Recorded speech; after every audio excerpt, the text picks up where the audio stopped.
Thank you for choosing to participate in the Business Enhancement Series, presented by Efficiency United and Semco Energy Gas Company.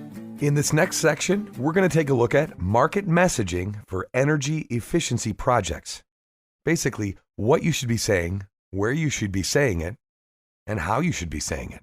So you know who your best customer is, but what do you tell them? Based on what we've already learned, should you tell them who you are, what you do, how you do what they do, why your way is the best way, when they should use your product or service? Not exactly. You should tell them how you can improve their lives by making something easier, less stressful, and more convenient. So how does what you do benefit your customer and potential customer? You'll get to tell them who you are and how to get a hold of you later. More importantly, how are you going to solve their problems? That's where we end up with myth number 1. If people are informed, they'll make different choices. There's a difference between being aware of something and preferring something. And preference often doesn't have anything to do with how well they know you. For instance, Kmart and Target both have 100% awareness in the marketplace. Which company is thriving and which company is not? It's the difference between awareness and preference. Purchase decisions are mostly emotional. Robin White said, "What we are, in fact, is not rational creatures, but rationalizing creatures." So your customers are not necessarily going to make their decision based on facts, figures, but more likely how the transaction makes them feel. It's about inspiring your customers, making them want to do business with you, not need to do business with you. James Heaton said, "As I often said, your brand lives in your customer's mind."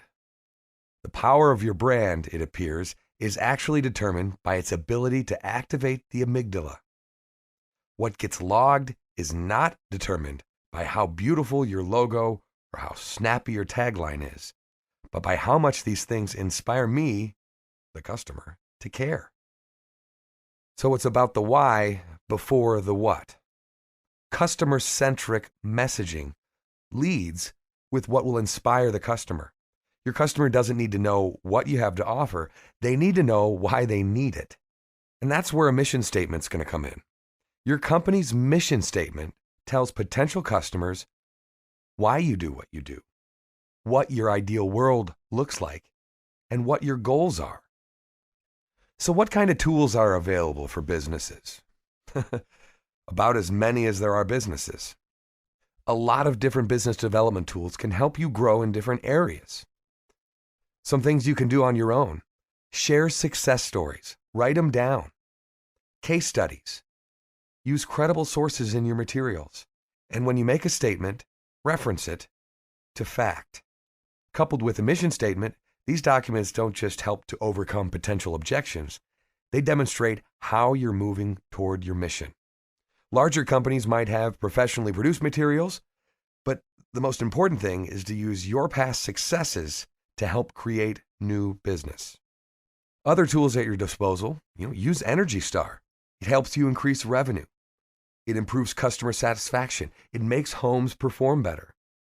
You can order free materials right from EnergyStar.gov, or you can call their hotline. Technical and marketing resources talking about insulation, duct sealing, HVAC, the whole house approach. The U.S. Department of Energy has compiled a library of useful tools and materials at their website. Again, it's EnergyStar.org. Locate available tax credits, energy-saving products, qualified contractors, and more. Another energy efficiency marketing myth: if people have access to capital, they will make energy efficiency improvements. Now again, this is a myth, and this myth gets perpetuated for a number of reasons. People are motivated to buy for health, for comfort, for energy security, for environmental sustainability, for community pride, because it's the new norm, because there's competition in the marketplace as a business or even as a resident, and obviously cost savings. But rarely are they going to motivate themselves just because they have the money. So you've identified your target. You've learned how you're going to solve all their problems. Now, how do you get the word out? There's obviously mainstream, and there's more guerrilla-type marketing ways to get out there. You could submit articles to newsletters and newspapers, conduct industry research and develop a press release. You can circulate reprints of published articles to your customers, to your potential customers. Write a letter to the editor of a newspaper. Send timely and newsworthy press releases to your clients and to the press. Appear on a radio or TV talk show, or maybe even create your own in order to establish your expertise in your industry. Appear on a panel at a professional seminar. Get a booth at a trade show attended by your target market. Publicize your company milestones. Create an annual award for your customers or for your employees. Give a speech or volunteer for Career Day. Teach classes or seminars at local colleges or adult education centers. Sponsor an Adopt a Road area in your community. Sponsor or host local events. Donate your product or service to charity. Volunteer your time to a charity. And of course, all the paid advertising that's available at your fingertips, notably TV, radio, billboard, and digital or interactive internet advertising. What you have to remember through all of this is your company policies in place and the activities you do in marketing have to all direct toward satisfying customer needs. Profitable sales volume is more important than maximum sales volume.